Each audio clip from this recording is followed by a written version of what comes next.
నమస్తే. Welcome to Big Telugu TV. ప్రస్తుతం మనతో పాటు ఉన్నారు అనలిస్ట్ రాహుల్ అయ్యర్ గారు. నమస్తే అండి. నమస్తే అండి. రాహుల్ గారు, యాహ్! ప్రస్తుతం సైఫ్ అలీ ఖాన్ గారి విషయానికి సంబంధించి ప్రతిరోజు అప్డేట్ చూస్తూనే ఉన్నాం. అసలు ఎలా జరిగింది? ఆటోలో తీసుకువెళ్ళడం ఏంటి? సీసీ ఫుటేజ్‌లు ఏమయ్యాయి? సో, ఇలా రకరకాల సందేహాలు ఫ్యాన్స్‌కి మాత్రమే కాదు, ఒక సెలబ్రిటీ ఇంట్లోకి అంత ఈజీగా ఎలా చొరబడ్డారు అనే ఒక కన్ఫ్యూజన్, అనేక అనుమానాలు, ఇంట్లో వాళ్ళని అనుమానించాల్సిన అవసరం. సో, వీటన్నిటి నడుమ పోలీసులు కూడా విచారణ వేగవంతం చేశారు. అప్డేట్ ఏంటి? నిన్న నేను చెప్పినట్టుగా కూడా అంటే నిన్న నేను మాట్లాడినట్టుగా కూడా ఇదొక ప్రమోషనల్ స్టంటా? లేకపోతే పబ్లిసిటీ స్టంటా? అని మాట్లాడుకున్నాం. అది అయ్యుండొచ్చు అని. కానీ ముఖ్యంగా మనం ఇవన్నీ పక్కన పెట్టేస్తే ఎక్కడో ఏదో మారుమూల ప్రాంతంలో రోడ్డు మీద జరిగితేనే సీసీటీవీ ఫుటేజులు బయటకొచ్చి పోలీసులు హ్మ్. హంతకులనో, నిందితులనో పట్టుకుంటున్నారు. ఇక్కడ అంత పెద్ద సెలబ్రిటీ కొన్ని ఏళ్ల నుంచి అదే ఇంట్లో ఉంటున్నారు. కొన్ని కోట్ల రూపాయల విలువ చేసే ఆ ఇంట్లో ఉంటున్నాడాయన భార్యతో. అలాంటి ఇంటికి సీసీ ఫుటేజ్ లేదు అనేది చాలా మందికి చాలా రకాల అనుమానాలు వన్ బై వన్ బయటకొస్తున్నాయి. నిన్న మన సామాజిక మాధ్యమాలలో, సోషల్ మీడియాలో ఒక ఫోటో చాలా చక్కర్లు కొట్టింది. ఇతనే నిందితుడు, ఇతనే పారిపోతూ ఫైర్ ఎగ్జిట్‌లో కనిపించాడు, అది ఇది అని. అతన్ని పోలీసులు తీసుకొచ్చి విచారణ చేశారు. పోలీసులు అతనికి సంబంధం లేదు, అతను జస్ట్ అసలు ఫైర్ ఎగ్జిట్‌లో ఏమైనా ప్రాబ్లమ్ ఉందా? లేకపోతే ఇంకేమైనా చూసే వచ్చే వాచ్‌మెన్ అనమాట ఆయన. ఆయనకి దీనికి సంబంధం లేదని పోలీసులు తేల్చి చెప్పేశారు. పోలీసులు ముఖ్యంగా చెప్పింది ఏంటి అంటే, ఈరోజు లేటెస్ట్ అప్డేట్ ఇప్పుడు ఈ క్షణాన పోలీసులు చెప్తున్న అప్డేట్ ఏంటంటే, ఇంతవరకు మాకు నిందితుడు దొరకలేదు. వీ హ్యావ్ ఒక స్ట్రిక్ట్ పోలీస్ ఇన్వెస్టిగేషన్ ఆఫీసర్‌ని మేము రంగంలోకి దించాము. బాంద్రా చుట్టుపక్కల్లో వసాయి పోలీస్ స్టేషన్‌లో ఆ నిందితుడు కనిపించినట్టుగా వార్తలొస్తున్నదంతా కూడా అబద్ధము. ఇంకా మాకసలు ఏమీ తెలీదు. అసలు ఫస్ట్ ఆఫ్ ఆల్ ఆ ఇంట్లో ఉండే ఆ పని మనిషి ఎవరైతే ఉన్నారో, ఆ పని మనిషి ప్లస్ ఆ టైంలో కార్ డ్రైవర్ ఎక్కడికెళ్ళాడు? హ్మ్.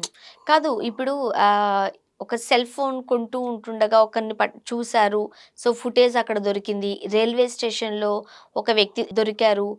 అంటే సీసీ ఫుటేజ్ మనకు దొరుకుతుంది అంటూ మనం బ్రేకింగ్స్ చూస్తున్నాంగా. లేదండి. సీ ఇప్పుడు అనుమానితుల్ని చాలా చాలా మందిని పట్టుకోవచ్చు. ఇప్పుడు సైఫ్ అలీ ఖాన్ ఉండేది బాంద్రా. బాంద్రా నుంచి వసాయ్, పోవాయ్, శాంటా క్రూజ్ ఇవన్నీ స్టేషన్‌లో వెతకాలంటే ఫస్ట్ ఆఫ్ ఆల్ ఆయన ఇంట్లో ఏం జరిగిందో తెలియాలి. హ్మ్. మీరు రోడ్డు మీద సీసీ ఫుటేజులు కాదు, అక్కడుండే సీటీ ఫుటేజ్ కావాలి మనకు. అది ఏంటి ఫస్ట్ క్వెషన్. యాస్ ఎ అనలిస్ట్‌గా మనం అనాలిసిస్ చేసుకున్నప్పుడు ముంబైలో కూడా వస్తున్న అనుమానాలేంటంటే, ఆ రోజు నైటు హత్య జరిగే హత్య కాదు, దాడులు జరిగే టైంలో వాళ్ళ ఇంట్లో ఉండే కత్తితోనే పొడవడం జరిగింది. ఎందుకు?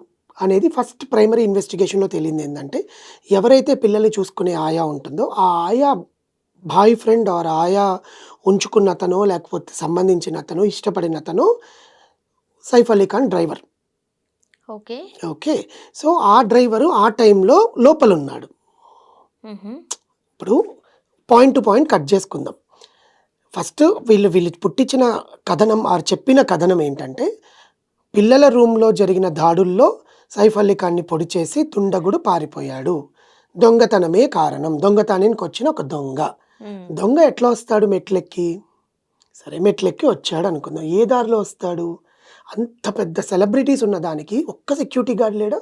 ఒక్క సీసీటీవీ ఫుటేజ్ లేదా? మన ఆఫీస్‌కి మనం వస్తుంటేనే ప్రతి చోట సీసీటీవీ ఫుటేజ్ ఉంటాయి. వాష్‌రూమ్ బయట, మెట్ల మీద, లిఫ్ట్ దగ్గర, అవును. పార్కింగ్‌లో. అలాంటిది అక్కడ ఉండదా? First doubt. సరే ఉన్నా కూడా మాయం చేసే ఛాన్సెస్ ఉంటాయి. ఎందుకంటే సెలబ్రిటీ గుట్టు బయటపడుతుంది అని. హ్మ్. అర్థమవుతుందా? ఇక్కడ ఆ రూమ్‌లో ఉన్న అతను సైఫ్ అలీ ఖాన్ మీద అంత దొంగతనానికొచ్చినప్పుడు దాడి చేయాల్సిన పని లేదు. తోసేసి కూడా ఎళ్ళిపోవచ్చు. అవును. నన్ను పట్టుకోవాలి అనుకుంటున్న క్రమంలో వాడు కత్తి తీసి వాళ్ళ మీద, "నువ్వు ఎవడింటికొచ్చావో తెలుసుగా? తెలిసే కదా ఆ ఇంటికొచ్చావు. హ్మ్. వచ్చినప్పుడు ఎవడో తెలియని ఇంటికొచ్చి పైకి రావగలని అనుకుంటే అపార్ట్మెంట్‌లో చాలా మందుంటారు. వాళ్ళ ఇళ్ళకి కూడా ఎళ్ళొచ్చు కదా!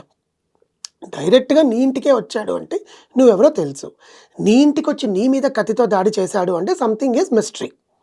ఆ మిస్టరీని కాపాడుకోవడానికి బికాజ్ ఆయన ఒక సెలబ్రిటీ. పోలీసులు చెప్పింది ఇదే. నేను సృష్టించుకుంది కాదిది. పోలీసులు చెప్పింది ఆ మిస్టరీని కాపాడుకోవడానికి సంథింగ్ దే ఆర్ హైడింగ్. హ్మ్. అది ఎవరు చెప్పాలి? ఒకటి ఆ పని మనిషి అన్నా చెప్పాలి. ఇంకోటి కరీనా కపూర్ ఖాన్ చెప్పాలి. ఇంకోటి సైఫ్ అలీ ఖాన్ చెప్పాలి. వీళ్ళు ముగ్గురే చెప్పాలి. వాడు పరారీలో ఉన్నాడు కాబట్టి. తేలిందేందంటే ఇబ్రహీం ఖాన్ చెప్పిన ప్రకారం ఏందంటే, మా నాన్న డ్రైవరే ఆమె బాయ్ ఫ్రెండ్. ఆ టైంలో ఆయనకి, ఆమెకి గొడవలయింది. డ్రైవర్ లేడు కాబట్టి నేను ఆటోలో తీసుకొచ్చాను. ఓకే. వీళ్ళిద్దరి మధ్య గొడవ అయింది. అయ్యింది. ఇబ్రహీం ఖాన్ చెప్పిందే ఇది. వాళ్ళిద్దరి మధ్య గొడవ అయింది. గొడవ అయ్యి కిచెన్‌లో ఉండే కత్తితో నాన్న సంరక్షించుకోవాలనుకున్నాడు. దాంతో ఆ కత్తితోనే నాన్నకి పొడిచారు. నేనప్పుడు మా అమ్మ దగ్గర ఉన్నాను. అమృతా సింగ్ దగ్గర ఉన్నాను. నాన్న ఫోన్ చేశారు. "బేటా ఆవో నాకిట్లా అయ్యింది" అని చెప్పంగానే వచ్చేసరికి కార్ డ్రైవర్ ఎక్కడ అంటే పని మనిషి కార్ డ్రైవర్ వెళ్ళిపోయాడు అని చెప్పింది. కార్ డ్రైవర్ ఇప్పుడు ఆటోలో నీకు కార్ డ్రైవింగ్ రాదా? అవును. తండ్రిని ఎక్కించుకొని పని మనిషిని కూర్చోబెట్టుకోనో లేకపోతే సెక్యూరిటీ గార్డ్‌ని కూర్చోబెట్టుకొని పైన, కింద మేనేజర్స్ ఎంతమంది ఉంటారు ఫోన్ చేస్తే. ఒక గంట వ్యవధిలో 2:30కి దాడులు జరిగితే 3:30కి గంట. బాంద్రా నుంచి Lilavati hospital is only 17 minutes. Okay. 1 hour ఫుటేజ్‌లో నీకు మేనేజర్లు రాలేదా? ఆటో డ్రైవరే దొరికాడా బయట? అది కూడా ర్యాపిడో చేసుకున్నావా? Why all this stories? ఆయనకి జరిగిన దాన్ని కప్పిపుచ్చడానికి జరిగింది తప్పు కాదండి. జరిగింది, అతను గాయపడ్డాడు, హాస్పిటల్‌లో ఉన్నారు. అంటే ఇంతకుముందు అన్నట్టు అదేమో ప్రాంక్ ఏమో ఇంకోటి అనుకున్నారు గానీ కాదు. కాదు. నిజంగానే నిజంగానే గాయపడ్డారు. జరిగింది. He is in the hospital. But ఇక్కడ ఫుటేజ్ ఏంటంటే నిన్నటి నుంచి ఈ రోజు వరకు భార్య స్పందించలేదు. హ్మ్. మొదటి భార్య స్పందించలేదు. రెండో భార్య స్పందించలేదు. పోలీసులకి ఇబ్రహీం ఖాన్ చెప్పినది. ఆయనొచ్చి డైరెక్ట్‌గా చెప్పలేదు ఇక్కడ. హ్మ్. ఆటోలో ఎందుకు తీసుకొచ్చానంటే డ్రైవర్ అందుబాటులో లేడు. ఎందుకు లేడు అందుబాటులో? సరే డ్రైవర్ అందుబాటులో లేడు. సెక్యూరిటీ గార్డ్స్ లేరా నీకు? డ్రైవింగ్ వచ్చిన నీకొచ్చుగా డ్రైవింగ్. తండ్రిని ఎక్కించుకొని పోవడానికి సినిమాలో చేస్తారుగా. సినిమాల్లో గాయపడితే గబగబా తండ్రిని అంటే వెనకాల ఇంకొక ఎక్కించుకొని వర్షన్ తోపుడు కూడా బండి మీద. అనుకోవచ్చులే. మేబీ ఆ టెన్షన్‌లో డ్రైవ్ చేయాలంటే కాస్త షేరింగ్ అయితాం కాబట్టి ఆటో పట్టుకున్నారని కూడా మరీనా అనుకోవచ్చు. అండి తండ్రి కన్నానా? తండ్రికి అలా జరిగింది. కన్న తండ్రికి అలా జరిగింది. ఆ మాత్రం ఎమోషన్స్ ఉండవా వాళ్ళకి? హ్మ్. ఎందుకు ఈ దాపరికం? సరే ఇవన్నీ పక్కన పెడితే రెండో లింక్. ఆ పని మనిషికి, ఈయనకి రాసలీలలు అని ముంబైలో మొత్తం గాసిప్స్ అట. ముంబై గాసిప్. ఒకరిద్దరు కాదు, ఎవ్రీవన్. లేకపోతే సైఫ్ అలీ ఖాన్ మీద దాడి చేయాల్సిన అవసరం ఏంటి? దొంగకి when you are portraying that a thief entered, ఒక దొంగ ఇంట్లోకి వచ్చాడంటే దొంగ ప్రాణాలు కాపాడుకోవడానికి ఇంకొన్ని చంపేయడు. దొంగ చంపడు. దొంగ హంతకుడు కాదండి. దొంగకి హంతకుడికి తేడా ఉంది. ఇలాంటి అక్రమ సంబంధాలు లేకపోతే ఇలాంటివి ఏమైనా బయటపడినప్పుడే ఆ భావోద్వేగాల్లోనే మారణాయుధాలు యూజ్ చేస్తారు. దొంగ మారణాయుధాలు యూజ్ చేయడు. హ్మ్. దొంగ దొంగతనానికే వస్తాడు. దొంగ హంతకుడిగా మారినవి ఎప్పుడైనా చూపించండి ఇన్నేళ్ల చరిత్రలో. అంటే పారిపోయేటప్పుడు గజ దొంగనా లేకపోతే అదే ఇవేనా? పారిపోయేటప్పుడు ఏదైనా ఉంటే మీరు అన్నట్టు ఇంతకు ముందు తోసేయడము, లేతే నిజంగా అక్కడ ఏదైనా ఉంటే ఒకడు కొట్టడము చేస్తారు గానీ, ఇది వాంటెడ్‌లీ అన్ని కత్తి 6 పోట్లు ఎందుకు పోట్లు. పొడుస్తారు? అదే 6 పోట్లు. హా! అది ఆమె అక్కడ ఉంది. ఆపచ్చుగా. ఇప్పుడు పిల్లల రూమ్‌లోంచి బయటకొచ్చాక కిచెన్‌లో జరిగిందిది. కిచెన్‌లో జరిగిందని పోలీసులు నిర్ధారించారు. ఎందుకంటే కిచెన్‌లో రక్తపు బొట్లున్నాయి. ఆయన అక్కడున్నాడు అని చెప్పి. హ్మ్. సో, ఇవన్నీ కారణాలు ఆయనకి, ఆమెకి ఏమైనా జరిగిందా? లేదా వీడు సడెన్‌గా వచ్చి ఆ అమ్మాయితో ఏదైనా చేస్తుంటే, "నా ఇంట్లో ఏంట్రా మీ వ్యాపారం, మీ పత్యాపారం" అని ఈయనేమైనా గొడవ పడ్డాడా?